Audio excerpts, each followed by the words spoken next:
Guys, welcome back to my channel. In my previous vlog, na-share ko sa inyo yung Jetour G700. Ang price noon is 4.48 million. At itong nakita kong competitor niya is itong ROX. Itong ROX ay gawa ng Chinese automaker na ROX Motor. At ang selling price niya is the same, 4.48 million. Although meron siyang additional 2 variant, yung Sport model na 4.58 million at yung Adamas model na 5.18 million. So ang positioning niya is competitor siya ng LC300, Land Rover Defender, Jetour G700 at saka nung Denza. At ang selling point niya is range extended electric SUV siya. Bale, ang powertrain niya is 1.5 liter turbocharged gasoline engine which acts solely as a generator. Bale, pinapower niya yung dual electric motor at ang system output niya is 470 horsepower and 740 newton meters of torque. Mas mahina ang power niya than the Jetour G700, pero mas mahaba yung electric-only range niya kasi 235 kilometers as against dun sa Jetour na 100 kilometers plus lang. Kasi mas malaki ang battery niya. It's 56 kilowatt-hours. Yung sa Jetour, mga 34 kilowatt-hour lang yung battery. So, ang combined range niya is over 1,100 kilometers with full battery and fuel tank. Ang principle ng sasakyan na ito is that it's driven primarily by its electric motors. Yung gasoline engine does not directly drive the wheels. It simply recharges the battery when needed. Kaya smooth siyang i-drive. Meron siyang EV-like acceleration. So, meron kang long distance capability without charging anxiety. Okay, check natin yung exterior features niya. Sa unang tingin, may hawig siya sa Land Rover Defender. Simple lang yung front pasa niya pero elegant. Meron siyang LED headlights saka DRL. At meron siyang simple na ROX logo dito sa harap. Napansin ko yung front pasa niya is kulay black kapag ganitong kulay. Pero kapag white, body colored siya. Sabi ng agent, sa white lang body colored yung front pasa. All other colors, kulay black na yan. Okay, check natin yung side view niya. Ang ganda ng side view niya, para siyang Land Rover Defender. Black yung roof niya, pati yung A pillar, B at saka C pillar. Ito nga pala yung ROX 01 luxury variant. Meron siyang parang accent doon sa fender. Meron siyang black na manipis na fender flare. Tapos nakakabit siya doon sa black accent doon sa lower portion ng door hanggang doon sa likod. At meron din siyang step board saka roof rail. Naka front and rear disc brakes din siya at ang size ng tires is 21 inches. Yung side mirror niya is kulay black with automatic folding and electric adjustment. Meron din niyang position memory. Dito naman sa likod, meron siyang side opening tailgate with spare tire cover. Meron din siyang LED tail lights, high mount stop lamp na LED, rear fog light na LED at saka reverse light na LED na rin. By the way, hindi siya body-on-frame configuration. Monocoque siya. Yung sa rear suspension is multi-link, while yung sa front is double wishbone. At naka 4-wheel ventilated disc brakes siya. Yung top of the line na Adamas, naka-air suspension yon. Kaya meron din siyang adaptive damping. Pero dito sa luxury at saka sport variant, double wishbone at saka multi-link lang siya. By the way, ang dami niyang features Hindi ko na siya iisa-isahin at hahayaan ko mag-explain si Bernie, yung sales representative. But initially, ito yung itsura ng interior niya. Of course, naka-EPS siya at saka meron siyang ADAS.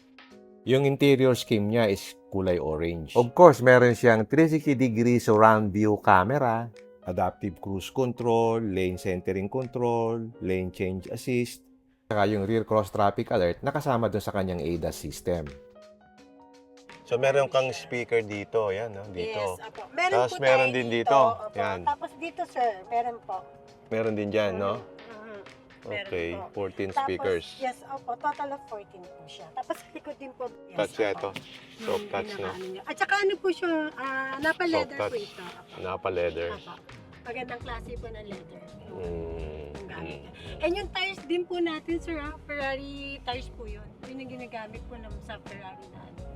Opo. Kailangan niya pa po ng charger. But this one, sir, you can use it for Android and even yung mga ano po. So, dalawa ang charging point Yes niyan? po, dalawa po siya. Dalawa. Just ano po, place it lang po, automatic mag-charge na po siya. Okay. You can use your Android. You can charge your Android even yung sa mga Apple, iPhone po. Pwede po siya. Compatible. May ilaw siya, no? Opo. Actually, malaki din po yung space niya, sir. Mm. Kaya ano po talaga. Yes po. Pero sa isa ibabaw na, no? Patungan dito. Pwede po, apa. Tapos, USB po. At least, pwede nyo i-transfer lahat dito po. Pero sir, if you want to use another USB, meron po dito. Opo. Pero wala siya ditong, ano, yung parang, cooler. Wala pong cooler. Wala siyang cooler, no? Meron po yung Adamas, yung 5.188 po. Yung Adamas po. Green. Yeah, Yun. ayan po green ang kita. Tapos, gawin mong violet. Yeah. And then, meron ding white, Yes po. Ayan, white lang po. blue. And then blue. Light blue. Yeah, Okay. it has light blue. Ilaw. Yes, opo. So, ito, LED siya. Yes, opo. Okay. And sir, if you will, for example, if you want like ano po, manually po ninyong i-open yung sunroof, i-close, pwede po. Pwede. Opo, pwede niyo po i-close siya ng manual. Here lang po yan. Yun sa rear sunroof po. Mm. And then front sunroof dito rin po siya, pwede niyo rin po. One press lang po siya, sir. Automatic. Okay. Here po. Here po ang If manually, sir, if you want to close the sunroof. Yan. Okay. Ayan. Ayan. Papa. Especially kung gusto niyo po, for example, gusto niyo, ilagay niyo lang dito sa reverse, ganun. Automatic naman po. Naka-ano na siya ng 360. Meron na rin po siyang parking assist po, sir. Society. Mm. Meaning to say, ang kaibahan po namin like sa Tesla, Tensa. Ang Tesla po kasi pure electric sila, yes. But kapag nag-low battery po sila, you really need to stop and charge the battery. Kailangan po maghanap kayo ng charging station. Ito po hindi. So, may peace of mind po kayo once na meron kayong plan na mag-travel po ng long travel. Kasi, hindi nyo po may experience talaga dito na malobat. Kasi nga po, you can set din po pala yung yung sa battery po, kung gusto nyo po ng 15% or 20% para mag-automatic recharge po siya. Dahil nga po meron siyang generator engine. So, ilang kilometers talaga ang natatakbo niya ng extended range? Sa extended range yun nga po, sir. Pag pure electric, nasa 235. If it is combined, nasa 1,200 po. 1,200. Yes, opo. So, ilang liters ang capacity ng fuel tank? 20 liters po. 70. Gas, premium po. 95 octane. 95 octane. Yes, opo. Okay. And then, the difference lang po nito, ito po yung luxury natin, which is for 6 seaters po ito. 6. Yung sports variant po natin is for 7 seaters. Ano lang po, gagalaw-galawin lang po natin. Yan. Yung rear view mirror, foldable rear view mirror, is lang po natin settings po. Kung gusto po ninyong i-off, pwede naman po, nasa inyo yun. Tapos sa steering wheel, yan, pwede nyo rin pong yung kung ano yung prefer na settings po ninyo. Yan. And then, here, yung sa pwede pong mag-voice command kayo if you want. Kasi, sometimes nagdadrive po tayo. Yeah. And we don't have time to, sa infotainment. Okay. So, we prefer to, na lang po, mag-voice command. Yan. Yeah. And then, here, ito. Ayan, sir. We have different modes of, sa driving. Pwede nyo po ilagay sa auto, pag snow mode, mad, rock, sa sun, wave, yan. So, Iba-iba sticks, po. Yeah. So, lahat ng dito, ang command sa screen? Lahat po, everything, sir, yung functions, lahat, nandito po talaga lahat sa infotainment po. And also, sir, meron din po tayo sa likod. Sa rear screen po, Meron din po tayo doon na premium cocktail infotainment po. And then sir, for the driving mode, meron tayong comfort, standard, sport, tsaka sport plus po. If you will do the test drive po mamaya, ano po ninyo, may experience po ninyo kung gaano po ka-responsive ang ROX 01, kung gaano po siya Ito yung kanyang second row na parang aviation seat. Power adjustable siya with massage function. Meron din siyang heating and lumbar support. Papasok ako dito. So ito is, asan yung adjustment ng seat? Touch material, no? Soft touch, tapos dito, ang pinaka-handle niya. Tapos meron siyang ano dito. And then ito, speaker, no? yes. Speaker. It has 14 speakers. Then ito is also soft touch. Yes. And then meron siya ditong bottle holder. And then speaker. This is the speakers. Speaker, ano? And then dito, meron siyang lalagyan. And then, meron siya ditong footrest, no? Yes. The footrest. Footrest. Tingnan natin dito sa kabila. So, ang maganda dito is, how do you? Ito. You can adjust your seats there. Kaya nandito lahat palang adjustment, ano? Yeah, everything is there. Everything is here, no? Yeah. And aside from that, sir, there is a cup holder May here cup also. holders pa na dalawa. Yes, Na dalawa. And then, if you will notice dito, sir, the legroom po, it's really big. Yeah. Sarado natin, ganyan. Tapos dito, meron siyang Type C. Yes. At saka Type A, no? Yes. Type A. Tapos meron siyang 12-volt socket. Tapos ito, dito naman yung sa control din dito siguro. No? Maganda dito is flat siya. Flat yung seat. Ganda, maluwag. And then meron kang ilaw dito. Ito, tsaka aircon. Dito sa luxury variant, magkadikit yung dalawang aviation seat. So para pumunta ka dun sa third row, kailangan i-push mo ito forward. At meron din siyang panoramic sunroof. Tapos yung mga aircon vent nandito sa mga sides. So black yung headliner niya, pati yung cover ng kanyang sunroof. Ito, so meron siyang screen pala, no? So mag-o-open siya.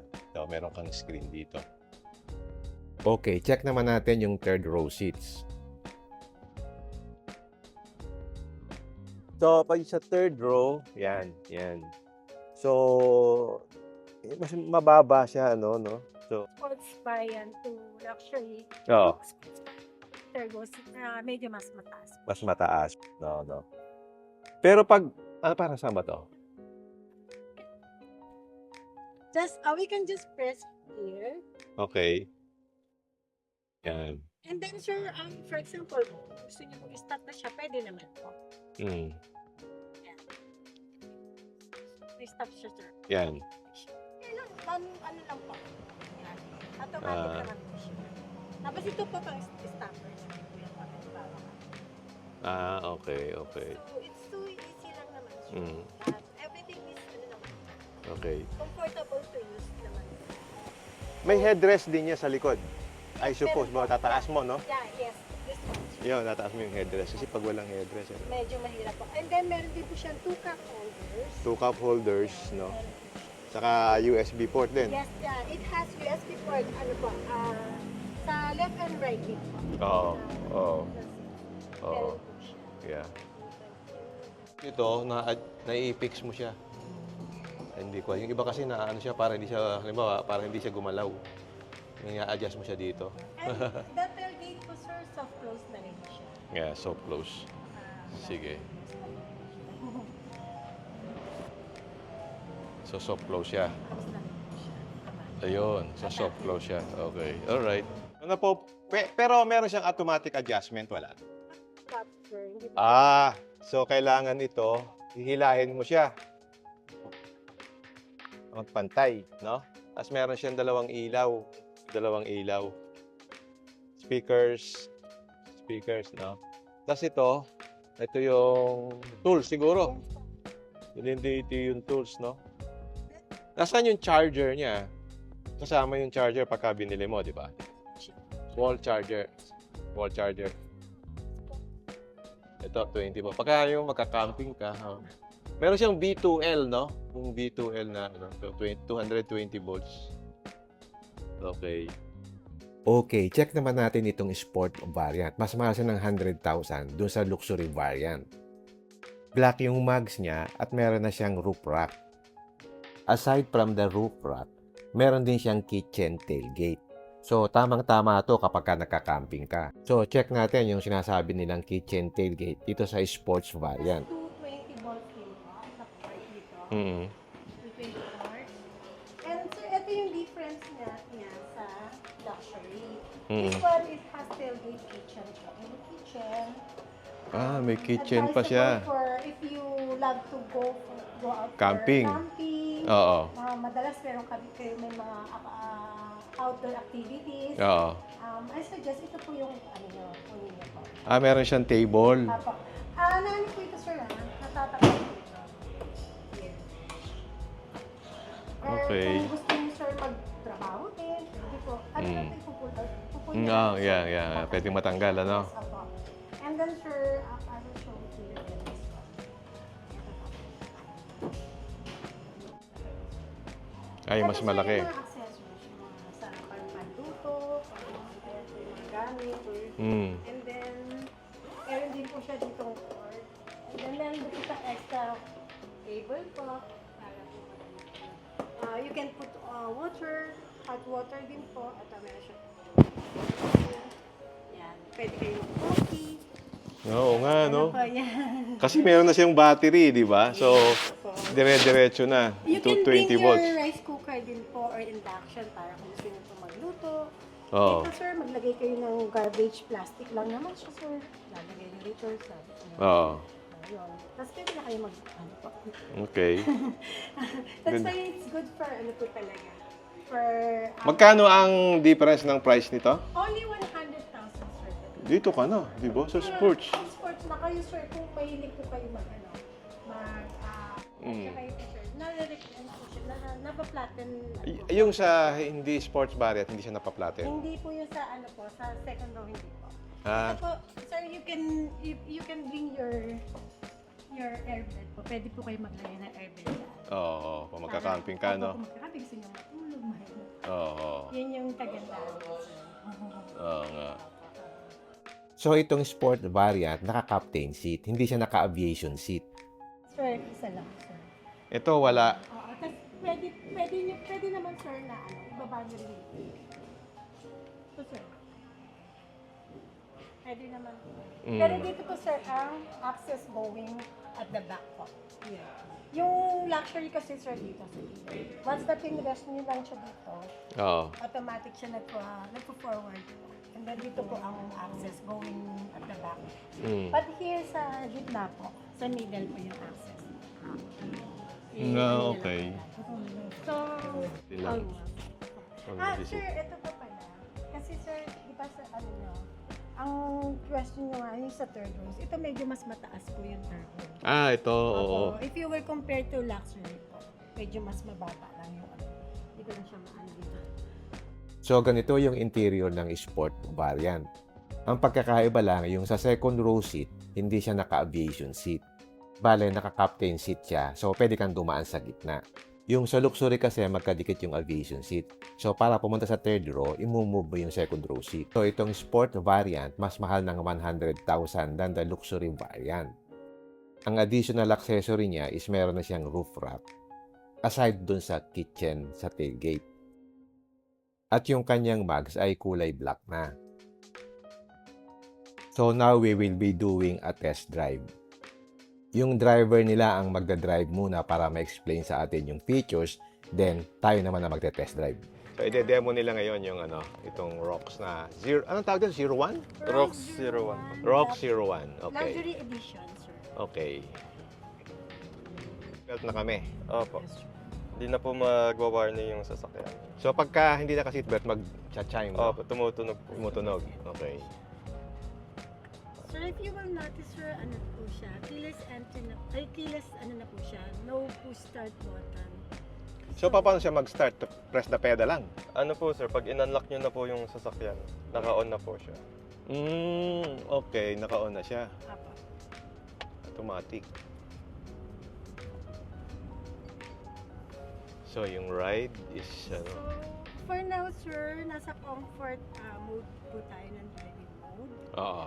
Yeah. And then later, i-test drive po natin yung standard, sports, at saka sport plus.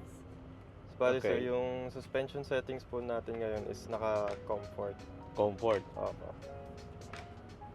So, sure, Legroom? legroom po ba? Okay siya. Legroom po ba? Comfortable? Opo No. sir, tapos pwede din Pwede po mo din siyang i-normal? Yes po, ayan. Ah, okay. Ganyan din sa Nissan Terra ko eh. Yung may camera siya. Ayun. So, importante yan. Diba, may gamit ka sa likod. So, hindi Bali po naharangan. yung pinaka-camera niya sir is nasa bubong ng sasakyan. Ay, nasa So bubong, mataas ano? po siya, opo. Mataas. Iba pa po yung camera sa may mismong tailgate. Ah, okay. So, yung camera sa tailgate, saan gumagana? Sa 360? Sa 360 din Sa po siya sir, 360. opo. Okay. Testing lang yung bilis. Wow! Very iba, responsive iba talaga talaga yung siya. iba talaga yung torque ng Yes, Opo. ng electric, grabe. Comfort. So wala pa tayo sa sport. Wala pa po sa sport. sir. Wala pa, no? Sport. Comfort Tsaka pa lang may po. Sport Plus pa po to sir. Ah, may Sports Plus pa. Opo. Nice. Talagang pang umataw. Mm. Wala po talaga siyang delay. Yun talaga. Masarap to sa highway. Tapos meron din siyang regenerative braking. I Meron din suppose, po no? sir. Tatlong settings po yun. Low, medium, pati high. Oo. So, anong normally ang state of charge na inilalagay dito para maging efficient? Ilang percent ng battery dapat iseset mo? According po sir sa Kilabos, around 90 or 95 ang 90. full charge. Okay. Pero sir, syempre po kung kayo po yung may-ari, depende na po sa inyo kung gusto nyo i-full charge or hindi. Mm-mm. Masama daw pagka pinupull charge palagi. Eh. Opo. So, normally hanggang 80 to 90% lang. And then, meron din siyang automatic parking feature. Accurate ba yon? Opo sir. Yeah, we Nga- did that test drive na rin po. Nag-ano na rin po kami. Yung kasi parang nakakatakot, di ba? Kailangan may confidence ka eh. Pag nagbabaking naman po sir, nakikita nyo kung ilang centimeters po siya from the back. Oo. Oo. Calculated po yun ni Rox. Mm. Tapos testing lang po yung suspension sa comfort mode dito sa amin. Sport. Yes. Sunod, i-testing po natin yung standard. Standard. Ito yung standard mode. Yes po. Oh, so medyo stiff ng konti, ano? Hindi Opo. siya bouncy. Minsan kasi yung iba ayaw naman ng masyadong malambot.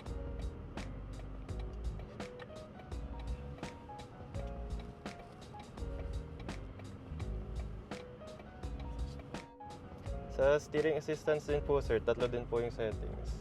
Comfort, Okay. standard, pati sport. Yung sport po yung pinakamakunat na setting for the steering wheel. So mas tumitigas siya. Opo. Okay. Lalo na po pag expressway, tas mabilis. Siyempre po, Oo. mahirap na kung masyado malambot yung steering doon. Oo. Yeah, tama. Kasi pagka sobrang soft, parang wala ka ng sa kalsada. Opo, kapit. parang makakabig niyo po Parang wala ka ng kapit eh. Pag-charge po ng makina sir, depende po sa inyo kung ilang percent po yung discharge limit niyo. Oo. So nagsa-self-charging din siya. Yes po sir, gamit yung engine. Ang lower limit niya po talaga is 10% bago po mag-start yung engine. Pero Yung engine. depende po sa inyo yung kung ano yung gusto nyong lower limit before mag-start mag-charge yung makina. Pero ano yung pinaka-maximum na lower limit? 10%? 10% lang po sir. 10%. Oh. Tapos upper limit po nung pag-charge ng makina is 90. Pero gano'ng katagal bago siya mapuno from 10 to 90%? Ilang kilometers na tatakbuhin mo? So far sir, di ko pa po natetesting yung ganun sir.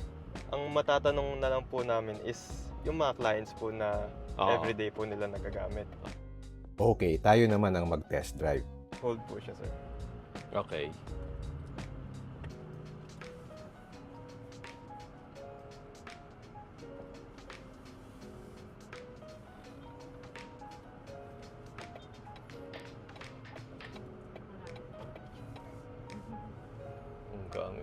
Ang gaang i-drive. Opo, sir. Sobrang gaan, no? Kaya kanina po, isang daliri lang po yung Oo. pinapang-drive ko. Oo.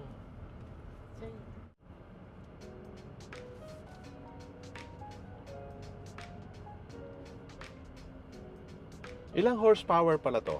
469, sir. Tapos 469. 740 yung torque niya. Torque. Ah, okay. Yung G-Tour G7, 900 eh. 40. Ano yun, sir? Electric. Ganito din. Electric Mm. din. Plug-in hybrid din. Tutor, ano po yan? G-Tour G700.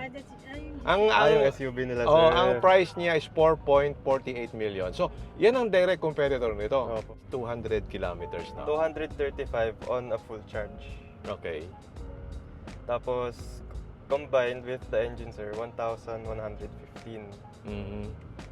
Of course, depende naman din po, sir, sa driving. So, kung Paano po kayo mag-drive? balikan ako ng Baguio, hindi ko pa mauubos yun. Kasi Baguio is 251 way. Opo, sir. Bali, mag-charge na lang siguro kayo, sir. Pauwi na. Pauwi, no? Yes po. Tapos bumubukas yung camera pagka... May, ano po, sir, sa likod po, yung nasa-sense na, kunyari, motor, Oo. rear collision mitigation system po siya, sir. Ah, okay. Tsaka, kunyari po, sir, makakitid yung daan, tapos napapansin po yun ng mga sensors. Oo. Lalabas din po yung Lalabas system. yung camera, ano? Yung Opo. camera. Okay. So, ito yung ano, how do I, paano ko halimbawa i-stiffen yung ano? Ito po, sir, steering assistance. Ah. Lagay natin sa sport. Ah, ito. O, yun. Pero kahit na magaan pa rin eh, no? Opo, sir. May built-in na din po yung recorder system niya for the dashcam. Ah, Ang kailangan lang po niya is USB. So, saan nilalagay USB? Dito po sa meron center siya dito? console. Opo, may saksakan po okay, siya. okay. So, hindi mo na kailangan ng dashcam. Di na po, sir. Bahala na po si Rox. Ah, yun ang maganda, no? Opo. Shit, ang bilis. In terms of acceleration, ang bilis niya. Which is expected naman sa mga EVs kasi instantaneous talaga yung torque ng mga electric motor. Sarap. Talaga yung ride ng Rock Zero. Iba yung technology. Kasi po, wala na pong engine lag, wala na pong pagdadalaw yan na transmission. Oo. Direct na po talaga yung mga gulong sa motor. Mm. And even yung design niya. Saka yung brakes niya malakas ah. Opo, sir. Tingnan natin yung brakes. Actually, full package. Okay, hindi siya yung sumusubsob. Opo. All-in-one vehicles. Yun ang sport suspension. Ah, hindi siya masyadong no? Yes, Di tayo, no? Opo, pwede. Mas maganda yung sport suspension sa akin. Yung standard masyadong malambot. Lalo na po yung comfort, sir. Oo, makakatulog ka Ito doon. naman, sir, yung off-road. Ito, off-road. Off-road suspension, sir. So, pag off-road, mas matigas. Opo, sir. Dito na po tayo. Kaliwa tayo. Opo. Okay, tapos na yung ating test drive. Overall, maganda yung handling niya, maganda rin yung kanyang NVH, and the brakes are also good. Okay, check naman natin yung mga ibang features pa niya. Meron kang USB. Yes po, sir. So yan, pwede mo nang mag-record yung yung camera. Yun yung pinaka-dashcam mo. So depende kung ilang Yan gig na po yung yung memory. pinaka-storage niya, sir. Yung Tapos storage. makikita nyo po siya dito. Ah. Ayan. Tapos ayan po yung live. Ito po yung mga past recordings. Ah, yun, yung sa Opo. camera. Tapos Madali. may photo, may favorites kayo, sir, kung meron man. Ah. Mga emergency recordings. Ayan po, sir. Oh, yeah. So, isa sa loob, meron din. Sa, dito lang po, sir, sa harap. Yung Adamas po, sir, yung may collar sa gitna. So, siya na siya, no? Ang ano na, Ano siya? sa dito. Electronic na siya. Yun lang yung ano niya. Pero ito, Pero hindi ba mainit yan pagka araw? Yung Depende po sa tint nyo, sir. pero yung shade niya makapal ba? oo. makapal. Hindi, yung shade na cover. Yung shade na cover. Opo, makapal naman din. Patingin. Tingnan niyo po. Ilapit natin, sir. Kasi yung sa iba, sa BYD, saka sa Ayan, sir. manipis. So, tumatagos. Makapal siya. Makapal siya. Opo. Makapal siya. Okay. Kasi yung iba nga, ano eh. 90% po. 10% po sa front. Oo. Then 90% po. Oo. Ito pa. Pwede niyo po i-adjust, sir. Grabe yung mga Chinese talaga ngayon. Bilib na ako sa mga Chinese. Opo sir, tsaka may nag-market analysis po. Napapakita po talaga ng mga Chinese na kaya Advance nila sila. magsiksik ng mga technology for that price. Oo nga eh. Oo nga Ikumpara eh. po. Pero pinag-iit sa ilalim, no? Dalawang Type-C pala siya. Yes po sir, madami pong USB sir all throughout the Okay, that's about it. I'll just summarize my thoughts about this vehicle. Let's discuss muna yung mga pros niya. Unang, malakas yung power niya, 470 horsepower tapos 740 Newton meters of torque. Mabilis siya, it can accelerate from 0 to 100 km per hour in about 5.5 seconds. Ang second pro niya is mahaba yung kanyang pure EV range. It can travel up to 235 kilometers. Tapos yung combined range niya is more than 1,100 kilometers. Pagka nagro-road trip ka, hindi ka magwo-worry about charging infrastructure. Pangatlo, spacious saka luxurious yung kanyang cabin. Meron kang 6 or 7 seat layouts, meron premium leather upholstery, meron zero gravity second row seats, meron pang massage saka ventilation. At maganda rin siya for camping and overlanding. Kasi meron siyang vehicle to load power output for appliances, meron kang fold flat seats for sleeping, malaki yung cargo area, meron siyang multiple terrain mode, tsaka meron siyang 700mm water wading capability. Of course, comfortable yung ride niya. Yung suspension niya kasi is tuned for comfort. So, it's quiet and refined for highway driving. Okay, ano naman yung mga cons niya? Unang-una, bago lang yung brand, saka limited yung after-sales support. Bago pa lang sila nag-establish ng dealer network, so yung service centers are limited, so yung parts availability may take longer.